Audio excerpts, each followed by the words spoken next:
ಎಲ್ಲ ಧ್ಯಾನ ಬಂಧುಗಳಿಗೆ, ಆತ್ಮ ಬಂಧುಗಳಿಗೆ ಅನಂತ ಕೋಟಿ ಕೋಟಿ ಪ್ರಣಾಮಗಳು. ಇಂದಿನ ಧ್ಯಾನ ಸ್ವಾಧ್ಯಾಯ ಸಂಘ ಕಾರ್ಯಕ್ರಮಕ್ಕೆ ತಮಗೆಲ್ಲರಿಗೂ ಸ್ವಾಗತ, ಸುಸ್ವಾಗತ. ಮೊಟ್ಟ ಮೊದಲಿಗೆ ನಮ್ಮೆಲ್ಲರ ಧ್ಯಾನ ಗುರುಗಳಾದ ಪರಮ ಪೂಜ್ಯರಾದ ಬ್ರಹ್ಮರ್ಷಿ ಪಿತಾಮಹ ಡಾಕ್ಟರ್ ಸುಭಾಷ್ ಪತ್ರಿಜಿಯವರ ಚರಣ ಕಮಲಗಳಿಗೆ ವಂದಿಸುತ್ತ, ಗುರುಮಾತಾ ಸ್ವರ್ಣಮಾಲಾ ಅಮ್ಮನವರ ಪಾದಕಮಲಗಳಿಗೆ ನಮಿಸುತ್ತ, ನಮ್ಮೆಲ್ಲರ ಚೈತನ್ಯ ಶಕ್ತಿಯಾಗಿರ್ತಕ್ಕಂಥ ಮಹತಾರ್ ಬಾಬಾ ಅವರನ್ನ ಹೃನ್ಮಂದಿರದಲ್ಲಿ ಸ್ಮರಿಸುತ್ತ, ನನ್ನ ಗುರುಗಳಾದ ತಟ್ವಾಲಿ ಬಾಬಾ, ಬರ್ಫಾನಿ ಬಾಬಾ, ಮಹದಾನಂದ ಬಾಬಾಜಿಯವರನ್ನ ನನ್ನ ಹೃದಯ ಮಂದಿರದಲ್ಲಿ ಸ್ಮರಿಸುತ್ತ, ನಮ್ಮ ಮಾರ್ಗದರ್ಶಕ ಗುರುಗಳಾಗಿರ್ತಕ್ಕಂಥ ಡಾಕ್ಟರ್ ಜೀವನ್ಧರ್ ಕೇತಪ್ಪ ಸರ್ ಅವರಿಗೆ ವಂದಿಸುತ್ತಾ, ಅಯ್ಯಪ್ಪ ಪಿಟಿ ಸರ್ ಅವರಿಗೆ ವಂದಿಸುತ್ತಾ, ಎಲ್ಲ ಆಸ್ಟ್ರಲ್ ಮಾಸ್ಟರ್ಸ್ಗಳಿಗೆ, ಪಿರಾಮಿಡ್ ಮಾಸ್ಟರ್ಸ್ಗಳಿಗೆ ವಂದಿಸುತ್ತಾ, ಸೀತಾಮಾತೆ, ಯಶೋಧರ ಮಾತೆ, ವಸುಂಧರಾ ಮಾತೆಯರಿಗೆ ವಂದಿಸುತ್ತಾ, ಅವರೆಲ್ಲರ ಚೈತನ್ಯ ಶಕ್ತಿಯೊಂದಿಗೆ ನಮ್ಮ ಚೈತನ್ಯ ಶಕ್ತಿಯನ್ನ ಅನುಸಂಧಾನಗೊಳಿಸುತ್ತಾ ನಾವಿಂದಿನ ಸ್ವಾಧ್ಯಾಯವನ್ನ ಆರಂಭಿಸೋಣ. ಮಾಸ್ಟರ್ಸ್, ಸ್ವಾಧ್ಯಾಯಕ್ಕಾಗಿ ನಾನಿವತ್ತು ತೆಗೆದುಕೊಂಡಿರ್ತಕ್ಕಂಥ ವಿಷಯ ಈಗಾಗಲೇ ನೀವೆಲ್ಲ ಸಾಕಷ್ಟು ಕೇಳಿದಿರಿ. ನಮ್ಮ ಪತ್ರಿಜಿಯವರ 18 ಮಾರ್ಗದರ್ಶಿ ಸೂತ್ರಗಳು ಅಂತ ಹೇಳಿ, 18 ಪ್ರಿನ್ಸಿಪಲ್ಸ್ ಆಫ್ ಪತ್ರಿಜಿ ಅಂತ ಹೇಳಿ. ಈ ಪಿರಾಮಿಡ್ ಸ್ಪಿರಿಚುವಲ್ ಸೊಸೈಟಿ ಮೂವ್ಮೆಂಟ್ನ, PSSM ಮೂವ್ಮೆಂಟ್ನ ಎಲ್ಲ ಧ್ಯಾನಿಗಳಿಗಾಗಿ, ಎಲ್ಲ ಮಾಸ್ಟರ್ಸ್ಗಳಿಗಾಗಿ ಕೆಲವೊಂದು ಸೂತ್ರಗಳನ್ನ ನಮ್ಮ ಪತ್ರಿಜಿಯವರು ಕೊಟ್ಟಿದ್ದಾರೆ. ಸುಮಾರು 18 ಸೂತ್ರಗಳನ್ನ ಪತ್ರಿಜಿಯವರು ಕೊಟ್ಟಿದ್ದಾರೆ. ಈ ಸೂತ್ರಗಳನ್ನ ಎಲ್ಲ ಮಾಸ್ಟರ್ಸ್ಗಳು ಕಡ್ಡಾಯವಾಗಿ ಅನುಸರಿಸಲೇಬೇಕು ಅಂತ ಹೇಳಿ. ಇವು ಪ್ರತಿಯೊಬ್ಬ ಪಿರಾಮಿಡ್ ಮಾಸ್ಟರ್ ಕಡ್ಡಾಯವಾಗಿ ಅನುಸರಿಸಲೇಬೇಕು. ಅವರ ಆಧ್ಯಾತ್ಮಿಕ ಜೀವನಕ್ಕೆ ಪ್ರಾಥಮಿಕ ಮತ್ತು ಮೂಲಭೂತವಾಗಿರ್ತಕ್ಕಂಥ ತತ್ವಗಳು ಇವು ಅಂತ ಹೇಳಿ, ಬೇಸಿಕ್ ಪ್ರಿನ್ಸಿಪಲ್ಸ್ ಆಫ್ ಮೆಡಿಟೇಷನ್ ಅಂತ ಹೇಳಿ ಪತ್ರಿಜಿಯವರು ಹೇಳ್ತಾರೆ. ಇವು ಜ್ಞಾನಿ ಯಾದವನ ಕಡ್ಡಾಯ ಲಕ್ಷಣಗಳು. ಒಬ್ಬ ವ್ಯಕ್ತಿ ಯಾರ ಜ್ಞಾನವನ್ನ ಪಡಿಬೇಕಂತಾರೋ ಅವರು ಇವುಗಳನ್ನ ಪಾಲಿಸಿದ್ರು ಅಂತಂದ್ರೆ ಬೇಗನೆ ಜ್ಞಾನವನ್ನ ಪಡಿಲಿಕ್ಕೆ ಸಾಧ್ಯ ಆಗ್ತದ. ಈ 18 ತತ್ವಗಳನ್ನ ಇಡೀ ಪ್ರಪಂಚನೇ ಅಳವಡಿಸ್ಬೇಕು ಅಂತ ಹೇಳಿ ನಮ್ಮ ಪತ್ರಿಜಿಯವರು ಇಷ್ಟಪಡ್ತಾರೆ. ಇವುಗಳನ್ನ ನಮ್ಮ ಪತ್ರಿಜಿ ಗುರುಗಳು ಹಾಗೆ ಕೊಟ್ಟಿಲ್ಲ, ಹಲವಾರು ವರ್ಷಗಳ ಒಂದು ಧ್ಯಾನವನ್ನ ಮಾಡಿ ಅದರ ಅನುಭವವನ್ನ ಪಡೆದು ಹಲವಾರು ಪುಸ್ತಕಗಳನ್ನ ಓದಿ ಕಾಲಘಟ್ಟದಲ್ಲಿ, ಹಲವಾರು ವರ್ಷಗಳ ಕಾಲಘಟ್ಟದಲ್ಲಿ ಆಗಿರ್ತಕ್ಕಂಥ ಬದಲಾವಣೆಗಳು ಏನು, ಬೆಳವಣಿಗೆಗಳು ಏನು, ಅದರಿಂದ ಆಗಿರ್ತಕ್ಕಂಥ ಪರಿಣಾಮಗಳು ಏನು ಅನ್ನೋದನ್ನೆಲ್ಲ ಪರಿಶೀಲಿಸಿ ಅಂತಿಮವಾಗಿ ಅತ್ಯಂತ ಸರಳವಾಗಿರ್ತಕ್ಕಂಥ, ಸುಲಭವಾಗಿರ್ತಕ್ಕಂಥ 18 ತತ್ವಗಳನ್ನ, 18 ಸೂತ್ರಗಳನ್ನ ನಮಗಾಗಿ ಅವರು ಕೊಟ್ಟಿದ್ದಾರೆ. ಇವು ತುಂಬಾ ಸರಳವಾಗಿರ್ತಕ್ಕಂಥ ವಿಧಾನಗಳು. ಇವು ಧ್ಯಾನದ ವಿಧಾನಗಳು ಅನ್ನೋದಕ್ಕಿಂತನೂ ಜೀವನದ ವಿಧಾನಗಳು ಅಂತ ಹೇಳಿ ನಾವು ಹೇಳ್ಬಹುದು. ಅವು ನಮ್ಮ ದಿನಚರಿ ಆಗಬೇಕು, ನಮ್ಮ ಬದುಕಿನ ಅವಿಭಾಜ್ಯ ಅಂಗ ಆಗಬೇಕು. ಹೇಗೆ ಪ್ರತಿ ದಿವಸ ನಮ್ಮ ದಿನಚರಿ ಆಗ್ತದಲ್ಲ, ಆ ರೀತಿ ಈ ಧ್ಯಾನ ಅನ್ನೋದು ಕೂಡ ನಮ್ಮ ದಿನಚರಿ ಆಗ್ಬೇಕು, ನಮ್ಮ ಬದುಕಿನ ಅವಿಭಾಜ್ಯ ಅಂಗ ಆಗ್ಬೇಕು ಅಂತಕ್ಕಂಥದ್ದು ಪತ್ರಿಜಿಯವರ ಆಶಯ ಆಗಿದೆ. ಸೊ ಈ ತತ್ವಗಳು ಏನು ಅನ್ನೋದನ್ನ ನನಗೂ ಮೊದಲು ಇವುಗಳನ್ನ ನೋಡಿದಾಗ 18 ತತ್ವಗಳು ಅಂತಂದ್ರೆ ಬಹುಶಃ ಬಹಳಷ್ಟು ಕಷ್ಟದಿರಬಹುದು, ಬಹಳಷ್ಟು ಏನೋ ವಿಶೇಷ ಇರಬಹುದು ಅಂತ ಹೇಳಿ ನಾನು ಅನ್ಕೊಂಡಿದ್ದೆ. ಆದ್ರೆ ಇವಿಷ್ಟು ಸರಳವ ಅನ್ನೋದು ನಂತರವೇ ನಮಗೆ ಗೊತ್ತಾಯ್ತು. ಅವುಗಳಲ್ಲಿ ಮೊದಲನೇದು ಏನು ಅಂತಂದ್ರೆ ಆನಾಪಾನ ಸತಿ ಧ್ಯಾನವೇ ಧ್ಯಾನದ ಸರಿಯಾದ ವಿಧಾನ. ಇದೇ ವಿಧಾನದಲ್ಲಿ ಎಲ್ಲರೂ ಧ್ಯಾನವನ್ನ ಮಾಡಬೇಕು, ಇತರರಿಗೂ ಕೂಡ ಇದೇ ವಿಧಾನದಲ್ಲಿಯೇ ಧ್ಯಾನ ಮಾಡ್ಲಿಕ್ಕೆ ಸಹಾಯ ಮಾಡಬೇಕು ಅಂತ ಹೇಳಿ ನಮ್ಮ ಪತ್ರಿಜಿಯವರು ಹೇಳ್ತಾರೆ. The right way of meditation is the Anapanasati dhyana. ನಮ್ಮ ಆನಾಪಾನಸತಿ ಧ್ಯಾನವೇ ನಮ್ಮ ಧ್ಯಾನದ ಸರಿಯಾದ ವಿಧಾನ ಅಂತ ಹೇಳಿ ಹೇಳ್ತಾರೆ. ಧ್ಯಾನದಲ್ಲಿ ಹಲವಾರು, ಜಗತ್ತಿನಾದ್ಯಂತ ಇವತ್ತಂತೂ ಎಷ್ಟೋ ವಿಧಾನಗಳು, ನೂರಾರು ವಿಧಾನಗಳಿವೆ. ಯಾವುದನ್ನ ಮಾಡಬೇಕು, ಯಾವುದನ್ನು ಬಿಡಬೇಕು, ಪ್ರತಿಯೊಂದಕ್ಕೂ ತನ್ನದೇ ಆಗಿರ್ತಕ್ಕಂಥ ಒಂದು ಪ್ರಾಮುಖ್ಯತೆ ಇದೆ, ತನ್ನದೇ ಆಗಿರ್ತಕ್ಕಂಥ ಪ್ರಯೋಜನಗಳಿವೆ. ಹೀಗಾಗಿ ನಮ್ಮ ಓಶೋ ಅವರೇ 108 ಧ್ಯಾನದ ವಿಧಾನಗಳಿವೆ ಅಂತ ಹೇಳಿ ಹೇಳ್ತಾರೆ. ಹೀಗಾಗಿ ಈ ಎಲ್ಲಾ ಧ್ಯಾನಗಳಲ್ಲಿ ಅತ್ಯಂತ ಕಿರೀಟಪ್ರಾಯವಾಗಿರ್ತಕ್ಕಂಥ ಒಂದು ಧ್ಯಾನ, ಅತ್ಯಂತ ಸುಪ್ರೀಂ ಆಗಿರ್ತಕ್ಕಂಥ ಧ್ಯಾನ, ಅತ್ಯಂತ ಶ್ರೇಷ್ಠವಾಗಿರ್ತಕ್ಕಂಥ ಒಂದು ಧ್ಯಾನ ಅಂತಂದ್ರೆ ಆನಾಪಾನಸತಿ ಧ್ಯಾನ ಅಂತ ಹೇಳಿ ನಮ್ಮ ಪತ್ರಿಜಿಯವ್ರು ಹೇಳ್ತಾರೆ. ಯಾಕಂದ್ರೆ ಪ್ರತಿಯೊಬ್ಬ ವ್ಯಕ್ತಿಯು ಅತ್ಯಂತ ಸುಲಭವಾಗಿ ಯಾವ ಸಹಾಯನೂ ಇಲ್ಲದೇನೆ, ಯಾವ ಗುರುವಿನ ಸಹಾಯನೂ ಇಲ್ಲದೇನೆ ಮಾಡಬಹುದಾಗಿರ್ತಕ್ಕಂಥ ಮತ್ತು ಪರಮೋಚ್ಛವಾಗಿರ್ತಕ್ಕಂಥ ಒಂದು ಪರಿಣಾಮವನ್ನ, ಒಂದು ಪ್ರಯೋಜನವನ್ನ ಪಡಿತಕ್ಕಂಥ ವಿಧಾನ ಇದಾಗ್ಯದ ಅಂತ ಹೇಳಿ ಹೇಳ್ತಾರೆ. ಯಾವ ರೀತಿ ಅನೇಕ ಪರ್ವತಗಳಿವೆ, ಆ ಎಲ್ಲ ಪರ್ವತಗಳಲ್ಲಿ ಶ್ರೇಷ್ಠವಾಗಿರ್ತಕ್ಕಂತಹ ಪರ್ವತ ಎವರೆಸ್ಟ್ ಅಂತ ಹೇಳಿ ನಾವು ಏನ್ ಹೇಳ್ತೀವಲ್ಲ, ಅದೇ ರೀತಿ ಧ್ಯಾನದಲ್ಲಿಯೂ ಕೂಡ ಹಲವಾರು ವಿಧಾನಗಳಿವೆ. ಅವೆಲ್ಲವುಗಳಲ್ಲಿ ಸುಪ್ರೀಂ ಆಗಿರ್ತಕ್ಕಂಥದ್ದು ಅಥವಾ ಒಂದು ಸರ್ವಶ್ರೇಷ್ಠವಾಗಿರ್ತಕ್ಕಂಥ ಒಂದು ವಿಧಾನ ಅಂತಂದ್ರೆ ಆನಾಪಾನಾಸತಿ ಧ್ಯಾನ.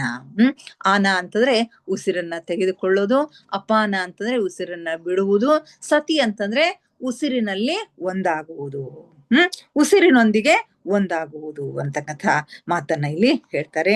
ಹೀಗಾಗಿ ಈ ಧ್ಯಾನ ಮಾಡುವ ವಿಧಾನವೂ ಕೂಡ ಬಹಳಷ್ಟು ಸರಳವಾಗಿದೆ. ಧ್ಯಾನಕ್ಕೆ ಯಾವ ಆಸನಗಳು ಬೇಕಾಗಿಲ್ಲ, ಕಠಿಣವಾಗಿರ್ತಕ್ಕಂತಹ ಆಸನಗಳು ಬೇಕಾಗಿಲ್ಲ. ಒಂದು ಸುಖಾಸನದಲ್ಲಿ, ಯಾವುದಾದ್ರೂ ಒಂದು ಸ್ಥಿರ ಸುಖಾಸನದಲ್ಲಿ ನಿಮಗೆ ಹೇಗೆ ಆರಾಮ ಅನಿಸುತ್ತೋ ಹಾಗೆ ಕೂಡ್ರಿ. ನೀವು ನೆಲದ ಮೇಲೆ ಕೂತ್ರೆ ಯಾವ್ದಾದ್ರು ಸರಳವಾಗಿರ್ತಕ್ಕಂಥ ಆಸನವನ್ನ ಹಾಕ್ರಿ. ಚೇರ್ ಮೇಲೆ ಕೂತ್ರೆ ಕಾಲ್ಗಳನ್ನ ಕ್ರಾಸ್ ಮಾಡ್ಕೊಡ್ರಿ. ನೀವು ಬೆಡ್ ಮೇಲೆ ಕೂತನು ಮಾಡಬಹುದು, ನೀವು ಮಲ್ಕೊಂಡು ಮಾಡಬಹುದು, ಕೂತು ಮಾಡಬಹುದು. ಯಾವ ಒಂದು ನಿರ್ಬಂಧನೆಗಳು ಇಲ್ಲಿ ಇಲ್ಲ. ಕೈ ಬೆರಳುಗಳನ್ನ ಒಂದ್ರೊಳಗೊಂದು ಕ್ರಾಸ್ ಮಾಡ್ಕೋಬೇಕು, ಕಣ್ಣುಗಳನ್ನ ಮುಚ್ಚಬೇಕು. ಕಡ್ಡಾಯವಾಗಿ ಹೇಳ್ತಕ್ಕಂಥದ್ದು ಕಣ್ಣುಗಳನ್ನ ಮುಚ್ಚಬೇಕು ಅಂತಕ್ಕಂಥದ್ದು. ಕಣ್ಣು ತೆರಿಬೇಡ್ರಿ, ಧ್ಯಾನ ಮುಗಿಯೋವರೆಗೂ ಕಣ್ಣು ತೆರಿಬೇಡಿ ಅಂತ ಹೇಳ್ತೀವಿ. ಯಾಕಂತಾರೆ ಮನಸ್ಸು ಒಳಗ್ ಹೋಗ್ಬೇಕು ಅಂತಂದ್ರೆ ಹೊರಗಿನ ಒಂದು ನೋಟ ಇರಬಾರ್ದು ಅಂತಕ್ಕಂಥ ದೃಷ್ಟಿ. ಹೊರಗಿನ ಕಣ್ಣನ್ನ ಮುಚ್ಚಿ ಆಂತರಿಕ ಕಣ್ಣನ್ನ ತೆಗಿಬೇಕು ಅಂತಕ್ಕಂಥ ಉದ್ದೇಶ ಇಲ್ಲಿ ಇದೆ.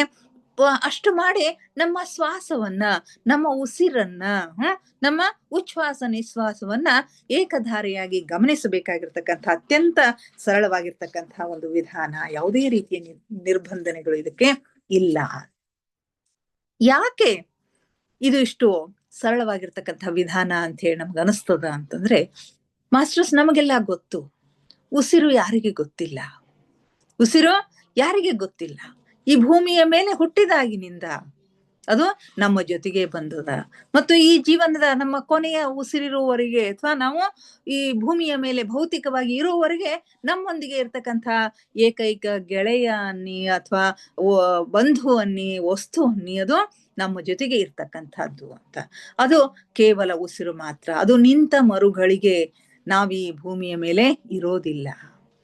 ಅಂಥ ಅದ್ಭುತವಾಗಿರ್ತಕ್ಕಂಥ ಉಸಿರಿನ ಶಕ್ತಿ ನಮಗೆಲ್ಲ ಗೊತ್ತಿಲ್ಲ. ಉಸಿರದ ಅನ್ನೋದು ಗೊತ್ತು, ಆದ್ರೆ ಅದಕ್ಕೆ ಇಷ್ಟೊಂದು ಅಪಾರವಾಗಿರ್ತಕ್ಕಂಥ ಶಕ್ತಿ ಅದ. ಅದನ್ನ ಗಮನಿಸೋದ್ರಿಂದ ಏನೆಲ್ಲವನ್ನ ನಾವು ಪಡಿಬಹುದು ಅಂತಕ್ಕಂಥದ್ದು ನಮಗ್ ಗೊತ್ತಿಲ್ಲ. ಅದನ್ನ ಗೊತ್ತು ಮಾಡಿಕೊಟ್ಟವರು ನಮ್ಮ ಪತ್ರಿಜಿ ಗುರುಗಳು. ಅದನ್ನ ಗಮನಿಸುವ ವಿಧಾನವನ್ನು ನಮಗೆ ಹೇಳಿಕೊಟ್ರು. ಎಷ್ಟೊಂದು ಅದ್ಭುತ ನೋಡಿ. ಮೊದಲು ನಮಗೂ ಅನಿಸ್ತಿತ್ತು, ಏನಪ್ಪಾ ಇದು ಉಸಿರನ್ನ ಗಮನಿಸೋದು ಅಂತಂದ್ರೆ ಏನು, ಉಸಿರು ಅಲ್ಲೇ ಇರ್ತದ, ತನ್ನಷ್ಟಕ್ಕೆ ತಾನೇ ಇರ್ತದನ್ನ ಗಮನಿಸೋದು ಅಂತಂದ್ರೆ ಏನು ಅಂತ ಹೇಳಿ ನಮಗೂ ಅನಿಸ್ತಾ ಇತ್ತು. ಆದ್ರೆ ಈ ಧ್ಯಾನಕ್ಕೆ ಬಂದಂದಿನಿಂದ, ಅದರ ಅನುಭವವನ್ನ ಕಂಡಾಗಿನಿಂದ, ಅದರ ತಂಪು ಬಿಸಿ ಅನುಭವವನ್ನ ಕಂಡಾಗಿನಿಂದ ನಮಗಾಗ್ತಕ್ಕಂಥ ಅದ್ಭುತ ಪ್ರಯೋಜನಗಳನ್ನ ನೋಡಿದಾಗ, ಒಂದೇ ಎರಡೇ ಅವುಗಳನ್ನ ನೋಡಿದಾಗ ಧ್ಯಾನ ಅಂದ್ರೆ ಏನು, ಉಸಿರಿನ ಒಂದು ಇಂಪಾರ್ಟೆನ್ಸ್ ಏನು ಅನ್ನೋದು ನಮಗೆ ಗೊತ್ತಾಯ್ತು. ಅಂದ್ರೆ ಇದನ್ನ ಅನುಭವಿಸಿಯೇ ನೋಡಬೇಕು. ಕಲ್ಲು ಸಕ್ಕರೆಯ ರುಚಿಯನ್ನ ತಿಂದವನೇ ಬಲ್ಲ ಅಂತಕ್ಕಂಥವನು, ಅದನ್ನ ಅನುಭವಿಸಿದವನಿಗೆ ಗೊತ್ತು. ಎಷ್ಟೋ ರೀತಿಯಿಂದ ಹೇಳ್ಬೋದು, ಅಷ್ಟು ರುಚಿಯದ ಇಷ್ಟು ರುಚಿಯದ ಅಂತ ಹೇಳ್ತೀವಿ, ಆದ್ರೆ ತಿಂದಾಗೆ ಅದರ ರುಚಿ ಏನು ಅನ್ನೋದು ಗೊತ್ತಾಗ್ತಕ್ಕಂಥದ್ದು. ಹೀಗಾಗಿ ಈ ಧ್ಯಾನವನ್ನ ನಾವು ಧ್ಯಾನಕ್ಕೆ ಬಂದಾಗ, ಅದನ್ನ ಒಳಗೊಂಡು ನೋಡಿದಾಗ, ಅನುಭವಿಸಿದಾಗೆ ನಮಗೆ ಗೊತ್ತು ಅದರ ಪ್ರಾಮುಖ್ಯತೆ ಏನು ಅಂತಕ್ಕಂಥದ್ದು. ಈ PSSM ಮಾಸ್ಟರ್ಸ್ಗಳು, ಅದರಲ್ಲೂ ಈಗ 106 ಧ್ಯಾನದ ಕ್ಲಾಸ್ಗಳು ಯಾವಾಗ ನೋಡ್ತೀರಿ ಅವಾಗ ನಮ್ಗ ಮೊಬೈಲ್ ನಲ್ಲಿ ಧ್ಯಾನದ ತರಗತಿಗಳು ಕಾಣ್ತವೆ. ಅಲ್ಲಿ ಎಷ್ಟೆಷ್ಟೋ ಮಾಸ್ಟರ್ಸ್ಗಳು ತಮ್ಮ ಅನುಭವಗಳನ್ನ ಹಂಚಿಕೊಂಡಿರ್ತಕ್ಕಂಥದ್ದನ್ನ ನಾವು ಕೇಳ್ತೀವಿ. ಇದರಿಂದ ಅದ್ಭುತವಾಗಿರ್ತಕ್ಕಂಥ ಲಾಭಗಳು ಇದೆ ಅಂತಕ್ಕಂಥದ್ದು ನಮ್ಗೆ ಗೊತ್ತಾಗ್ತಾ ಇದೆ. ಹೇಗೆ ಮೀನು ನೀರಿನಲ್ಲೇ ಇರ್ತದ, ನೀರೆಲ್ಲದ ಅಂತ ಕೇಳ್ದಂಗ ಆಗ್ತದ ಅಂತ ಹೇಳ್ತಾರೆ. ನೀರಿನಲ್ಲೇ ಇರೋದ್ರಿಂದ ಅದರ ಪ್ರಾಮುಖ್ಯತೆ ಅದಕ್ಕೆ ಗೊತ್ತಿಲ್ಲ. ನಾವು ಉಸಿರಿನಲ್ಲೇ ಇರೋದ್ರಿಂದ ಉಸಿರಿನ ಪ್ರಾಮುಖ್ಯತೆ ನಮ್ಗೆ ಗೊತ್ತಿಲ್ಲ. ಅದನ್ನ ಗೊತ್ತು ಮಾಡಿಕೊಟ್ಟಿರ್ತಕ್ಕಂಥವ್ರು ನಮ್ಮ ಪತ್ರಿಜಿ ಗುರುಗಳು ಅಂತ ಹೇಳಿ ನಾವು ಹೇಳ್ಬಹುದು.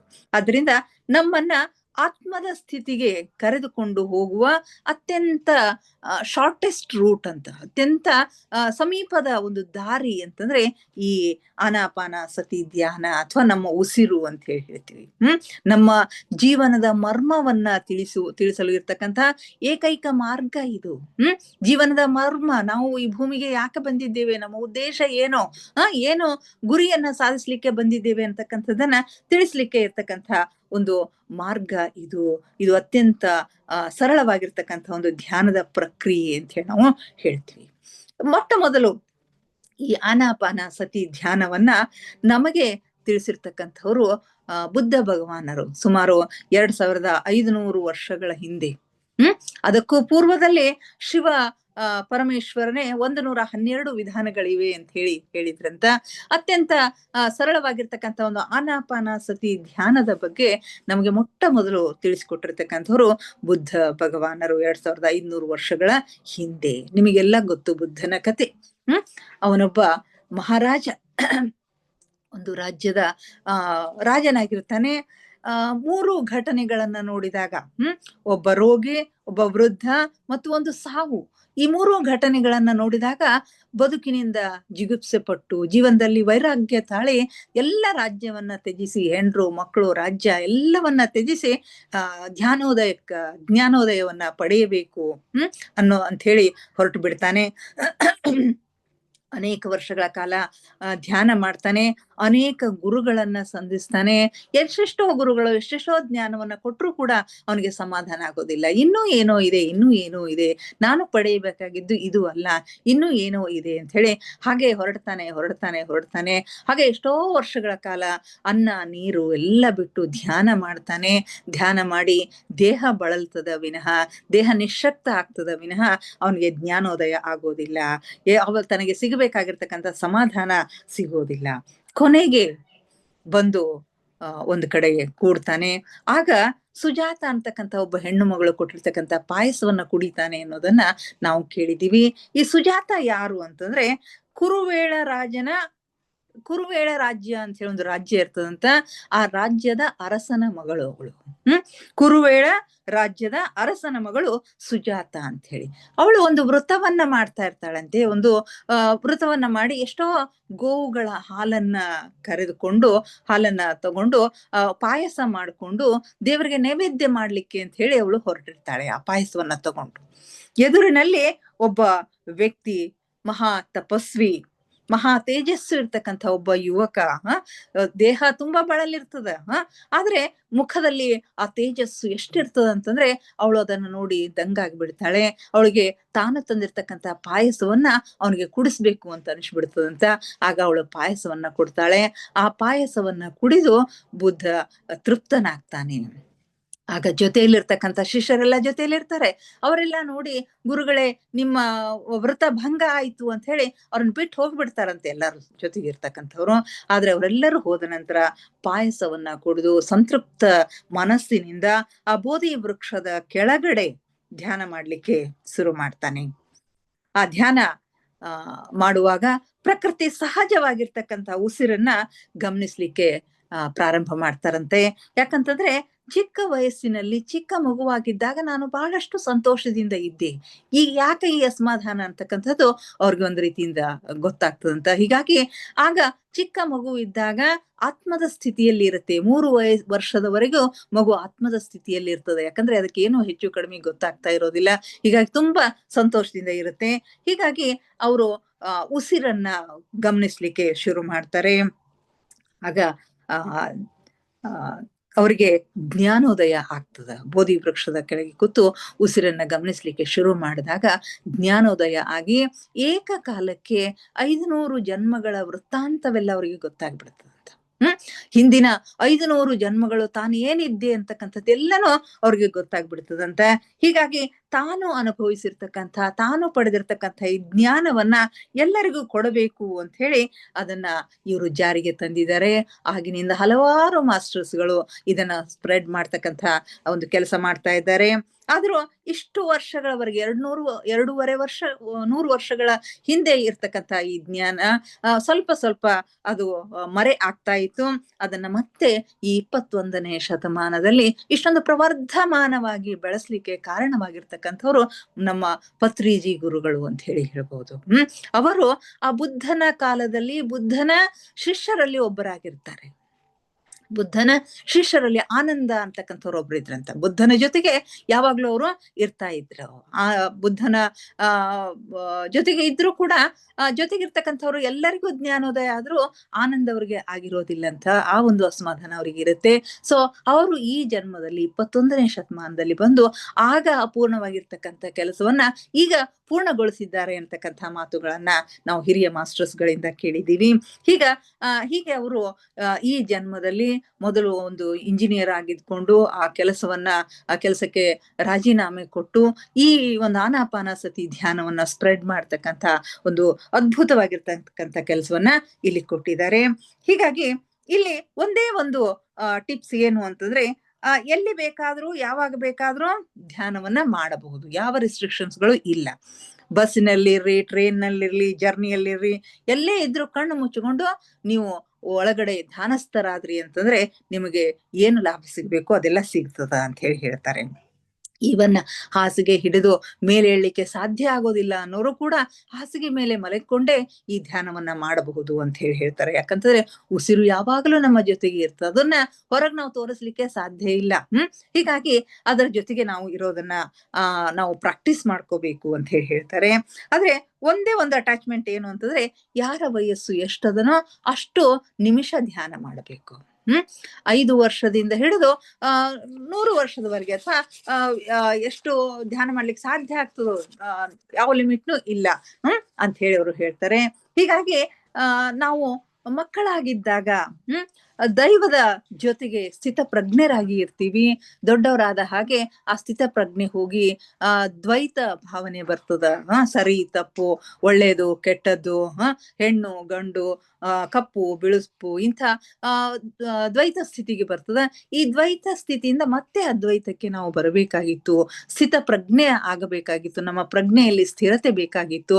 ನಮಗೆ ಮನಃಶಾಂತಿ ಬೇಕಾಗಿತ್ತು ಅಂತಂದ್ರೆ ನಾವು ಮತ್ತೆ ಈ ಧ್ಯಾನವನ್ನ ಬೆಳೆಸ್ಕೊಳ್ಬೇಕು. ಧ್ಯಾನ ಮಾಡೋದನ್ನ ನಾವು ಪ್ರಾರಂಭ ಮಾಡಬೇಕು ಅಂತಕ್ಕಂಥ ಮಾತುಗಳನ್ನ ಪತ್ರಿಜಿಯವರಲ್ಲಿ ಹೇಳ್ತಾರೆ.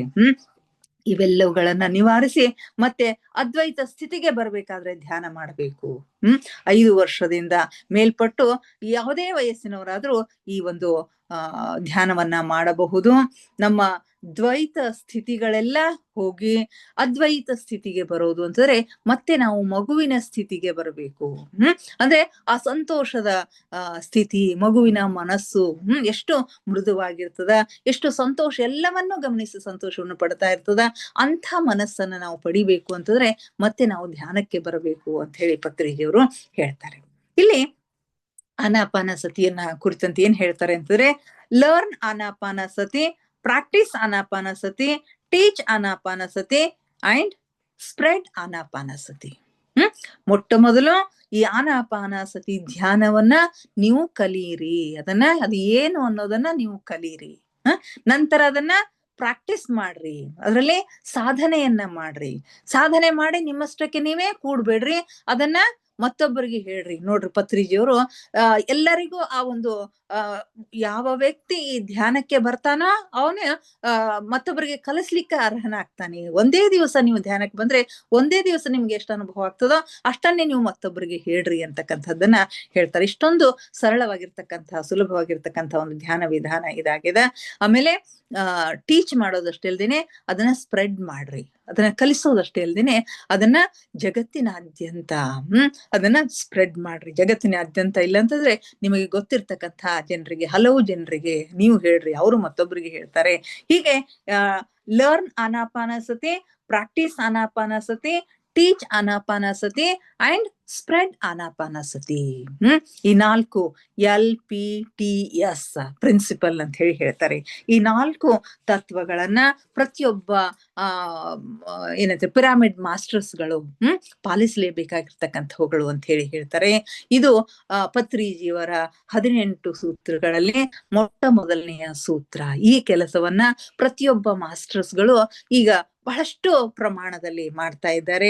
ಅದು ಈ ಸದ್ಯದ ಒಂದು ಪರಿಸ್ಥಿತಿಯಲ್ಲಿ ನೋಡಿದಾಗ ಈ ಧ್ಯಾನ ಎಷ್ಟು ಫಾಸ್ಟ್ ಆಗಿ ಬೆಳೀತಾ ಇದೆ ಅಂತಂದ್ರೆ, ಅತ್ಯಂತ ಉತ್ಕೃಷ್ಟವಾಗಿ, ಅತ್ಯಂತ ಒಂದು ಭರದಿಂದ ಇದು ಬೆಳೀತಾ ಇದೆ. ಅನೇಕ ಜನರು ಇದರ ಪ್ರಯೋಜನವನ್ನ ಪಡೀತಾ ಇದ್ದಾರೆ ಅಂತಕ್ಕಂಥದ್ದನ್ನ ಹೇಳುತ್ತಾ ಇವತ್ತಿನ ಸ್ವಾಧ್ಯಾಯವನ್ನ ನಾವು ಮುಗಿಸೋಣ ಮಾಸ್ಟರ್ಸ್. ಮುಂದಿನ ತತ್ವಗಳನ್ನ ನಾಳೆ ಮತ್ತೆ ನೋಡೋಣ. ಇದುವರೆಗೆ ನನ್ನೆಲ್ಲ ಮಾತುಗಳನ್ನ ಕೇಳಿದ್ದಕ್ಕಾಗಿ ತಮಗೆ ಅನಂತ ಧನ್ಯವಾದಗಳನ್ನ ಅರ್ಪಿಸ್ತಾ ಇದ್ದೇನೆ. ಈಗ ಧ್ಯಾನಕ್ಕೆ ಸಿದ್ಧರಾಗಿ ಧ್ಯಾನವನ್ನ ಮಾಡೋಣ.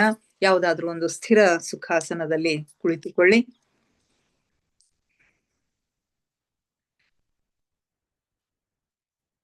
ಚೇರ್ ಮೇಲೆ ಕುಳಿತಿದ್ರೆ ಕಾಲುಗಳನ್ನ ಕ್ರಾಸ್ ಮಾಡ್ಕೊಳ್ರಿ. ಕೈ ಬೆರಳುಗಳನ್ನ ಒಂದರ ಮೇಲೆ ಒಂದು ಸೇರಿಸ್ಕೊಳ್ಳಿ. ಕನ್ನಡಕ ತೆಗೆಯಿರಿ. ಕಣ್ಣುಗಳನ್ನ ನಿಧಾನವಾಗಿ ಮುಚ್ಚಿ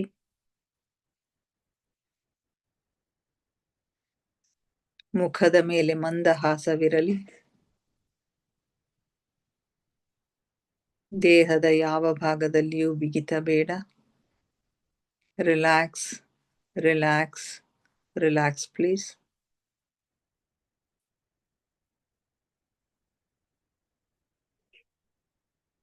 ಮೊಟ್ಟ ಮೊದಲಿಗೆ ನಮ್ಮೆಲ್ಲರ ಧ್ಯಾನ ಗುರುಗಳಾದ ಪರಮ ಪೂಜ್ಯರಾದ ಬ್ರಹ್ಮರ್ಷಿ ಪಿತಾಮಹ ಡಾಕ್ಟರ್ ಸುಭಾಷ್ ಪತ್ರಿಜಿಯವರ ಚರಣ ಕಮಲಗಳಿಗೆ ವಂದಿಸುತ್ತ, ಗುರುಮಾತಾ ಸ್ವರ್ಣಮಾಲಾ ಅಮ್ಮನವರ ಪಾದಕಮಲಗಳಿಗೆ ನಮಿಸುತ್ತ, ನಮ್ಮೆಲ್ಲರ ಚೈತನ್ಯ ಶಕ್ತಿಯಾದ ಮಹಾವತಾರ್ ಬಾಬಾ ಅವರನ್ನ ಹೃನ್ಮಂದಿರದಲ್ಲಿ ಸ್ಮರಿಸುತ್ತ, ನನ್ನ ಗುರುಗಳಾದ ತಟವಾಲಿ ಬಾಬಾ, ಬರ್ಫಾನಿ ಬಾಬಾ, ಮಹದಾನಂದ ಬಾಬಾಜಿಯವರನ್ನ ನನ್ನ ಹೃದಯ ಮಂದಿರದಲ್ಲಿ ನೆನೆಯುತ್ತ, ನಮ್ಮ ಮಾರ್ಗದರ್ಶಕ ಗುರುಗಳಾದ ಡಾಕ್ಟರ್ ಜೀವಂದರ ಕೇತಪ್ಪ ಸರ್ ಅವರಿಗೆ ವಂದಿಸುತ್ತ, ಅಯ್ಯಪ್ಪ ಪಿಂಡಿ ಸರ್ ಅವರಿಗೆ ವಂದಿಸುತ್ತ, ಎಲ್ಲ ಆಸ್ಟ್ರಲ್ ಮಾಸ್ಟರ್ಸ್ಗಳಿಗೆ, ಪಿರಾಮಿಡ್ ಮಾಸ್ಟರ್ಸ್ಗಳಿಗೆ ವಂದಿಸುತ್ತ, ಸೀತಾಮಾತೆ, ಯಶೋಧರಾ ಮಾತೆ, ವಸುಂಧರಾ ಮಾತೆಯರಿಗೆ ವಂದಿಸುತ್ತ, ಬ್ರಹ್ಮರ್ಷಿಗಳು, ಬ್ರಹ್ಮರ್ಷಿ ಪತ್ನಿಯರಿಗೆ ವಂದಿಸುತ್ತ, ಸಪ್ತರ್ಷಿಗಳು, ಸಪ್ತರ್ಷಿ ಪತ್ನಿಯರಿಗೆ ವಂದಿಸುತ್ತ, ಅವರೆಲ್ಲರ ಚೈತನ್ಯ ಶಕ್ತಿಯೊಂದಿಗೆ ನಮ್ಮ ಚೈತನ್ಯ ಶಕ್ತಿಯನ್ನು ಅನುಸಂಧಾನಗೊಳಿಸುತ್ತ, ಅವರೆಲ್ಲರನ್ನೂ ನಮ್ಮ ಈ ಧ್ಯಾನಕ್ಕೆ ಆತ್ಮಪೂರ್ವಕವಾಗಿ ಆಹ್ವಾನಿಸುತ್ತ, ಅವರೆಲ್ಲರೂ ಜ್ಯೋತಿ ಸ್ವರೂಪದಲ್ಲಿ ನಮ್ಮ ಜೊತೆಗೆ ಬಂದು ಕುಳಿತು ಧ್ಯಾನ ಮಾಡುತ್ತಿದ್ದಾರೆ ಎಂದು ಭಾವಿಸಿಕೊಳ್ಳುತ್ತ ನಾವಿಂದಿನ ಧ್ಯಾನವನ್ನ ಆರಂಭಿಸೋಣ ಮಾಸ್ಟರ್ಸ್. ಕೇವಲ ಸಹಜ ಶ್ವಾಸದ ಮೇಲೆ ಗಮನ. ಸಹಜವಾದ ಪ್ರಕೃತಿ ಸಹಜವಾದ ಉಸಿರನ್ನು ಗಮನಿಸಿ ಮಾಸ್ಟರ್ಸ್. ಒಳ ಹೋಗುವ ಉಸಿರು, ಹೊರ ಬರುವ ಉಸಿರನ್ನೇ ಏಕಧಾರಿಯಾಗಿ ನಿರಂತರವಾಗಿ ಗಮನಿಸಿ ಮಾಸ್ಟರ್ಸ್. ಯಾವ ಆಲೋಚನೆಗಳು ಬೇಡ. ಆಲೋಚನೆಗಳು ಬಂದರೆ ಅವುಗಳನ್ನ ಬದಿಗೆ ಸರಿಸಿ ಮತ್ತೆ ಧ್ಯಾನದ ಮೇಲೆ ಗಮನ ಕೇಂದ್ರೀಕರಿಸಿ ಮಾಸ್ಟರ್ಸ್. ಯಾವಾಗ ನಿಮ್ಮ ಗಮನ ಉಸಿರಿನ ಮೇಲೆ ಇರುತ್ತೋ ಆಗ ವಿಚಾರಗಳು ಶೂನ್ಯವಾಗ್ತವೆ, ಮನಸ್ಸು ಶಾಂತವಾಗುತ್ತೆ, ಧ್ಯಾನ ಸಿದ್ಧಿಸುತ್ತದೆ.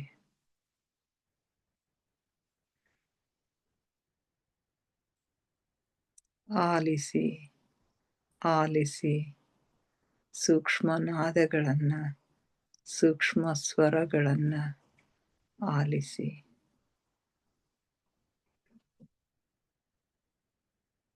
ನಿಮ್ಮ ಹೃದಯದ ಬಡಿತವನ್ನ ಆಲಿಸಿ, ರಕ್ತ ಪರಿಚಲನೆಯನ್ನ ಆಲಿಸಿ ಮಾಸ್ಟರ್ಸ್. ಉಸಿರಾಟದ ಏರಿಳಿತವನ್ನ ಗಮನಿಸಿ, ಅದರ ತಂಪು ಬಿಸಿಗಳನ್ನ ಗಮನಿಸಿ. ಕನಿಷ್ಠ ಜೀರುಂಡೆಯ ನಾದವನ್ನ ಗಮನಿಸಿ, ಓಂಕಾರ ನಾದವನ್ನ ಗಮನಿಸಿ. ನೀವೆಷ್ಟು ಸೂಕ್ಷ್ಮಗಳನ್ನು ಗಮನಿಸಲು ಸಮರ್ಥರಾಗಿರೋ ಅಷ್ಟು ಸೂಕ್ಷ್ಮ ಲೋಕದ ಆಗುಹೋಗುಗಳು, ಆಂತರಿಕ ಲೋಕದ ಆಗುಹೋಗುಗಳು ನಿಮಗೆ ಸ್ಪಷ್ಟವಾಗಿ ಗೋಚರಿಸಲು ಶುರು ಮಾಡ್ತವೆ ಮಾಸ್ಟರ್ಸ್.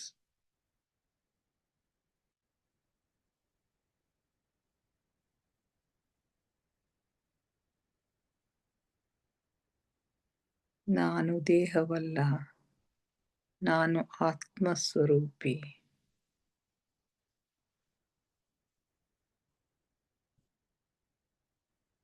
ನನ್ನ ಉಸಿರೇ ನನ್ನ ಗುರು. ಉಸಿರೆಂಬ ಗುರುವಿನ ಸಹಾಯದಿಂದ ನನ್ನ ಗಮ್ಯದೆಡೆಗೆ, ಗುರಿಯೆಡೆಗೆ ನಮ್ಮ ಪಯಣ ನಿರಂತರವಾಗಿ ಸಾಗುತ್ತಿದೆ ಮಾಸ್ಟರ್ಸ್. ನಮ್ಮ ಗುರಿ ಆತ್ಮ ಸಾಕ್ಷಾತ್ಕಾರ, ಪರಮಾತ್ಮ ಸಾಕ್ಷಾತ್ಕಾರ. ಪರಮಾತ್ಮನೆಡೆಗೆ ನಮ್ಮ ನಿರಂತರ ನಡೆ ಇರಲಿ ಮಾಸ್ಟರ್ಸ್.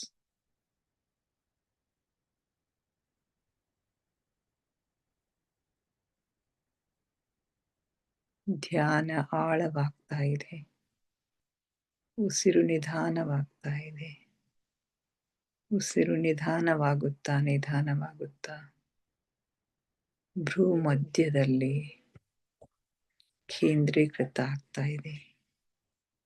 ಅಲ್ಲಿ ನಮ್ಮ ಥರ್ಡ್ ಐ ಆಕ್ಟಿವೇಟ್ ಆಗ್ತಾ ಇದೆ. ಹಲವು ಬಣ್ಣಗಳು, ಹಲವು ಚಿತ್ರಗಳು ನಿಮಗೆ ಗೋಚರಿಸುತ್ತವೆ ಮಾಸ್ಟರ್ಸ್.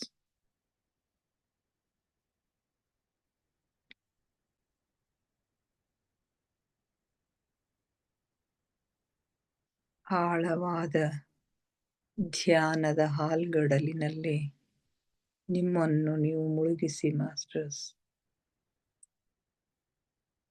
ಅನುಭವಿಸಿ, ಆನಂದಿಸಿ, ಆಹ್ಲಾದಿಸಿ.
ಕೊನೆಯ 5 ನಿಮಿಷಗಳು ಮಾಸ್ಟರ್ಸ್.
ಕೊನೆಯ 2 ನಿಮಿಷಗಳು.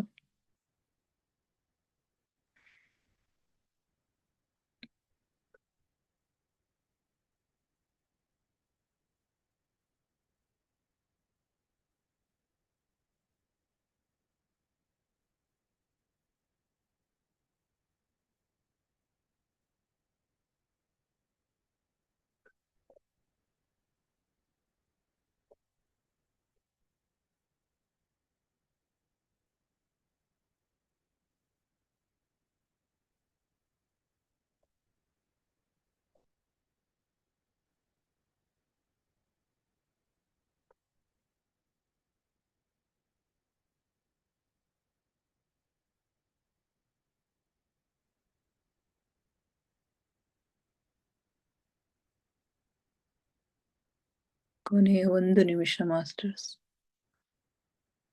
ನಿಧಾನವಾಗಿ ಧ್ಯಾನದಿಂದ ಹೊರಬರಲು ಪ್ರಯತ್ನಿಸಿ.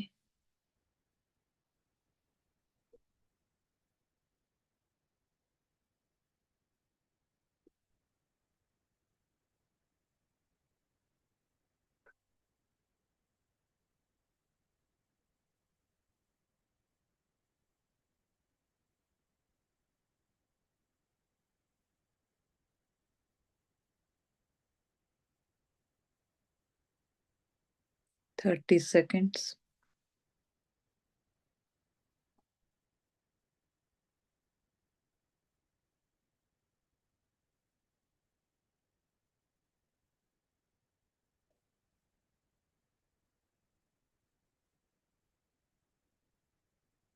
10 seconds.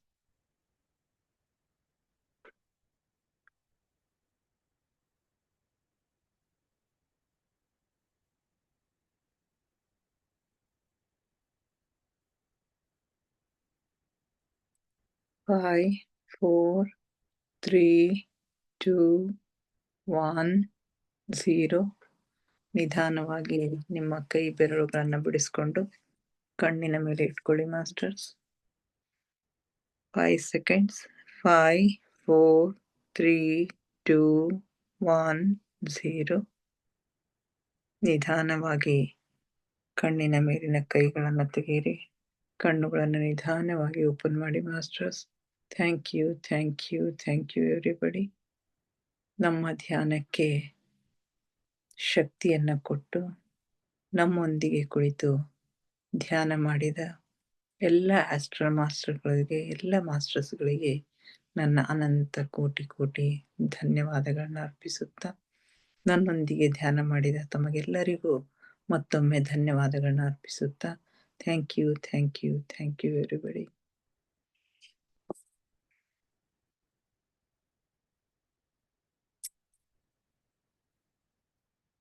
ಯಾರಾದ್ರೂ ಏನಾದ್ರೂ ಶೇರ್ ಮಾಡ್ಕೊಳ್ದಿದ್ರೆ ಮಾಡ್ಕೊಳ್ರಿ. Hello hello. ಗಿರಿಜಾ ಮೇಡಮ್ ಹೇಳ್ರಿ ಮೇಡಮ್. ಅದೇ ಧ್ಯಾನದಾಗೇನ ಅಂದ್ರ ಉಸಿರಾಟದ ಮೇಲೆ ಗಮನ ಇತ್ತು. ನಡು ಸ್ವಲ್ಪ ಏನೇನೋ ಆಲೋಚನೆ ಬರ್ತೀವ್ರಿ. ಏನು ಕಾಣಿಸ್ಲಿಲ್ಲ, ಬಟ್ ಚಲೋ ಅನಸ್ತದ. ಪೀಸ್ ಇನ್ನ ಕೂಡ್ಬೇಕ ಅನಸ್ತದ ಅಷ್ಟೇ. ನಾಳೆ ನಾನು ಅಟೆಂಡ್ ಆಗಲ್ರಿ ಮೇಡಮ್. ನಾಳೆ ರಾತ್ರಿ 9ಕ್ಕೆ ನಮ್ಮ ಮಗಳು ಬರ್ಲಿಕತ್ತಾಳ ಬೆಂಗಳೂರ್ಲಿ ಪ್ಲೇನ್ ದಾಗ. ಅದೇ ಟೈಮಿಗೆ 9ಕ್ಕೆ ಬರ್ತಾರಿ ಅದು. ಹೌದ್ರಿ. ನಾಳೆ ಒಂದ್ ದಿವ್ಸ ಜಾಯ್ನ್ ಆಗಲ್ಲ. ಆಯ್ತ್ರಿ. Okay madam. Okay, thank you. ಮತ್ತೆ ಗಂಗಾ ಅವ್ರದೆಲ್ಲ ಇರ್ತಾವ ಅನುಭವಗಳು, ದಿನ ಕೇಳೋಣ ಅವ್ರದ್ದು. Okay okay. ಮತ್ಯಾರು ಮಾತಾಡ್ತೀರಿ? ವನಜಾ, ಗಂಗಾ, ಯಾರು ಮಾತಾಡ್ತೀರಮ್ಮ? ಹಲೋ ವನಜಾ ಹೇಳ್ರಿ. ಏನಿಲ್ಲ ಮೇಡಮ್, ನಂಗೆ ಸ್ವಲ್ಪ ಡಿಸ್ಟರ್ಬೆನ್ಸ್ ಇತ್ತು ಇವತ್ತು ಮೈಂಡ್. ಹೌದಾ? ಯಾಕ್ರಿ ಮೇಡಮ್? ಹಾ ಆಗತ್ತೆ ಹಂಗೆ. Okay okay. ಈಗೆಲ್ಲ ಸಂಘರ್ಷಗಳು ಜಾಸ್ತಿ. ಹೌದು ಹೌದು ಮೇಡಮ್, ಹೌದು. ಅದೇ ಅದರಿಂದ ಬರ್ಬೇಕಂದ್ರೆ ಮತ್ತೆ ಧ್ಯಾನದ ಮೊರೆ ಹೋಗ್ಬೇಕು. ಹೌದು, ಒಂದ್ಸರಿ ಎಷ್ಟು ಡೀಪ್ ಆಗಿ ಹೊರ್ಟೋಗ್ತೀನಿ. ಅದೇ ಅದೇ ಒಂದ್ಸರಿ ಹಂಗ ಆಗುದಿಲ್ಲ ಅದು. ನಿರಂತರ ಅಭ್ಯಾಸ ಬೇಕಾಗತ್ತೆ. ನಿರಂತರ ಅಭ್ಯಾಸ ಬೇಕು. ಏನು ಬರ್ತದಲ್ಲ ಅದನ್ನ ಎದುರಿಸ್ಬೇಕು. ಯಾಕೆ ಬಂತು, ನನಗೆ ಯಾಕೆ ಬರ್ಲಿಕ್ಕತ್ತದ ಅಂತೆಲ್ಲ ಅನ್ಕೊಂಡ್ವಿ ಅಂತಂದ್ರೆ ನಮಗ್ ಸಮಾಧಾನ ಸಿಗಂಗಿಲ್ಲ. ಕರೆಕ್ಟ್. ಅಕ್ಸೆಪ್ಟ್ ಮಾಡ್ಕೋಬೇಕು ನಾವು. ಅಕ್ಸೆಪ್ಟ್ ಮಾಡ್ಕೋಬೇಕು. ಏನ್ ಬರ್ತಾವ ಅದನ್ನ ಅಕ್ಸೆಪ್ಟ್ ಮಾಡ್ಕೋಬೇಕು. ನೀವ್ ಹೇಳಿದಾಗೆ ಸೀತೆ ಅಂತವಳೆ ಅವಳೇ ಅಷ್ಟು ಕಷ್ಟಪಟ್ಟಿದ್ದಾಳೆ. ಅದೇ ಅದೇ ಈ ಭೂಮಿ ಬರದೇ ಅದ್ರ ಸಲಗೆ. ನಮ್ಮ ಪ್ರತಿಯೊಂದು ಆತ್ಮನು ತನ್ನದೇ ಆಗಿರ್ತಕ್ಕಂತ ಉದ್ದೇಶಗಳನ್ನ ಇಟ್ಕೊಂಡ್ ಬಂದಿರ್ತದಂತ್ರಿ. ಬೇರೆ ಬೇರೆನೆ ಇರ್ತಾವ. ಅವ್ರದ್ದು ನನ್ನಂಗ್ ಬೇರೆಯವ್ರಿಲ್ಲ, ಬೇರೆಯವ್ರಂಗ್ ಮತ್ತೊಬ್ರು ಇರಂಗಿಲ್ಲ. ಹಿಂಗ ನಾವು ಏನ್ ತಗೊಂಡ್ ಬಂದಿವಿ ನಮಗ್ ಗೊತ್ತಿರಂಗಿಲ್ಲ. ಈ ಧ್ಯಾನದೊಳಗ್ ಡೀಪ್ ಹೋಗೋದ್ರಿಂದ ಸ್ವಲ್ಪ ಸ್ವಲ್ಪ ತಿಳಿಲಿಕ್ಕೆ ಶುರು ಮಾಡ್ತಾವ ಅಷ್ಟೇ. Okay madam. ಆದ್ರೆ ಶಕ್ತಿ ಮಾತ್ರ ಬರ್ತದೆ, ಇಷ್ಟ ಮಾತ್ರ ಖರೆ. ಎದುರಿಸೋ ಶಕ್ತಿ ಬರ್ತದ. ನಮಗಿನ್ನ ಡೀಪ್ ಗೊತ್ತಾಗ್ಲಿಲ್ಲ ಅಂತಂದ್ರೂ ಅದನ್ನೆಲ್ಲ ಎದುರಿಸೋ ಶಕ್ತಿ ಬರ್ತದ. ಏನೋ ಒಂದು ಸ್ಥಿತ ಪ್ರಜ್ಞೆಯ ಸ್ಥಿತಿಗೆ ಬರ್ತೀವಿ ಅಷ್ಟೇ. Okay madam, thank you. ಮತ್ತೆ ಗಂಗಾ. ಹಲೋ ರೇಖಾ. ಹೇಳಮ್ಮ. ಧ್ಯಾನ ತುಂಬಾ ಚೆನ್ನಾಗಿತ್ತು.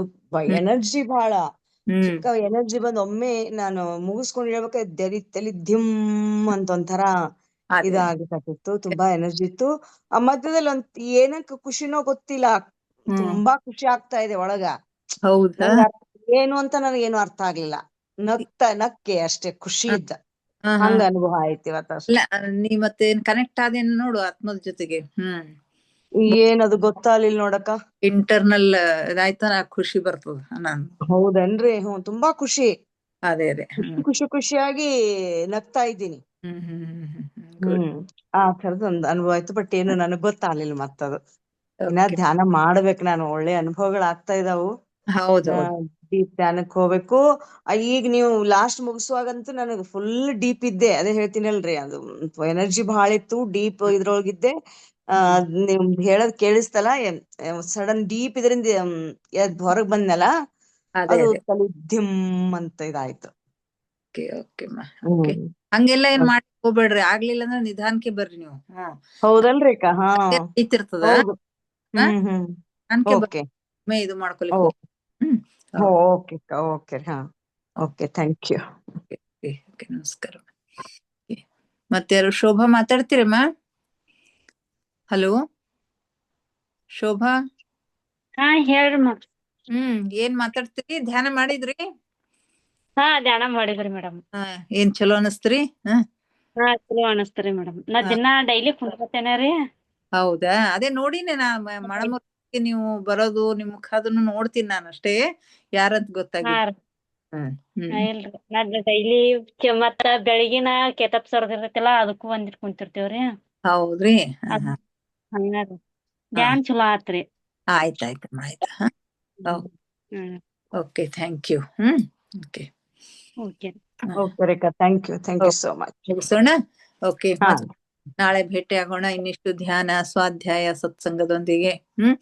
ಓಕೆ ಓಕೆ ಅಕ್ಕ ಥ್ಯಾಂಕ್ ಯು. ಓಕೆ.